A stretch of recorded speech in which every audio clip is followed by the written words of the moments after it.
Ես Վայոց ձորի Եղեգիս համայնքում եմ։ 30 տարի շարունակ այս քարերը տեղական արտադրամասի կողմից վերածվել են ավազի։ Մարդկանց մոտ տարածված է այն կարծիքը, որ սրանք ընդամենը հրաբխի ժայթքման հետևանքներ են։ Սակայն արդյոք կարող էր հրաբուխը նման հավասարաչափ շարք կերտել, թե մենք այնուամենայնիվ գործ ունենք միջնադարյան մարդու կերտածի և մշակութային արժեքի հետ։ Օրեր առաջ Սիվիլնեթի էջին դիմել էր Վայոց ձորի բնակիչ Մարատ Զաքարյանը, ահազանգելով, թե Եղեգիս համայնքում գործող քարի արտադրամասը միջնադարյան հնավայր է քանդում։ Սիվիլնեթի հարցմանն ի պատասխան պատմամշակութային արգելոց-թանգարանների և պատմական միջավայրի պահպանության ծառայություն ՊՕԱԿ-ը հայտնեց. այդ տեղանքը մշակույթի հուշարձանների պետական ցուցակում չկա։ Սակայն քանի որ քաղաքացին նույն ահազանգով դիմել էր նաև ՊՕԱԿ-ին, որոշում կայացվեց հնագետների խմբով մեկնել Եղեգիս տեղանքի մշակութային արժեքը պարզելու համար։ Եղեգիսում հանդիպեցինք նաև քարի արտադրամասի սեփականատիրոջը։ Քարը որտեղից եք վերցնում։ Ասեմ եկեք գնանք հանդեպ որ 4 կողմերում այս փեշերից վերցնենք, այն դիմացը այն է։ Այնտեղից վերցնենք։ Այսքան ժամանակ որ մենք քանդել ենք, ինչի՞ մի հատ գոնե խեցեղեն, որևէ կերամիկայի կտոր չենք։ Ուսումնասիրել ես տարածքը։ Չէ, ասենք քանդելու ընթացքում թող մի հատ կտորեր է։ Պարիսպո ունենք, այստեղ պարիսպո ունենք, այս ներքևում պարիսպո ունենք։ Այսինքն բնակավայրը, որը պաշտպանված բարեսպաշար ունի։ Մարդիկ ապրել են այստեղ։ Դե ապրել են հիմա ո՞ր ծվերին, այդ պատերը արդյոք եղել է 13-րդ դարում։ Չէ, դոլի 17-րդ դարում։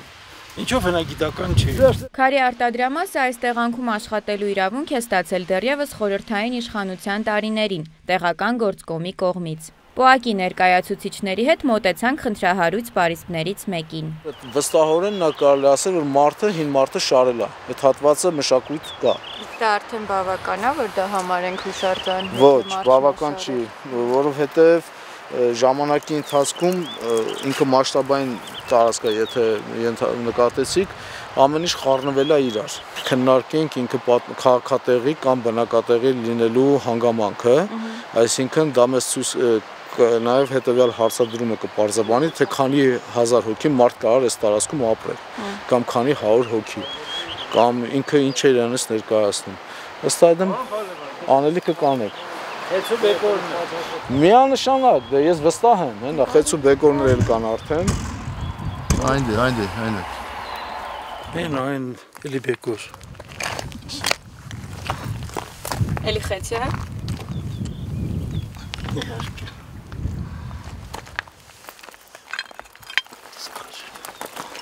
Ընտրեմ։ Հիմա սա ինչի մասին է խոսում։ Սա խոսում որ զարգացած միջնադարում գոնե թե այս տարածքում մարդիկ բնակվել են։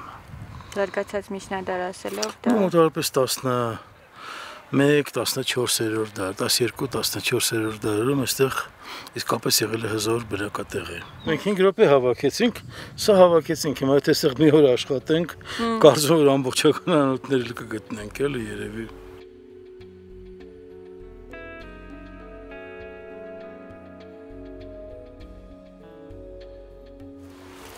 Նրանք տարբեր խաչքարեր են։ Սա սենց պետք է լինի, այս ուղղությամբ, սպասեք ուղղեմ։ Այս ասենց։ Այս վերևն է, սա կողքի թևն է, մենք ներքև։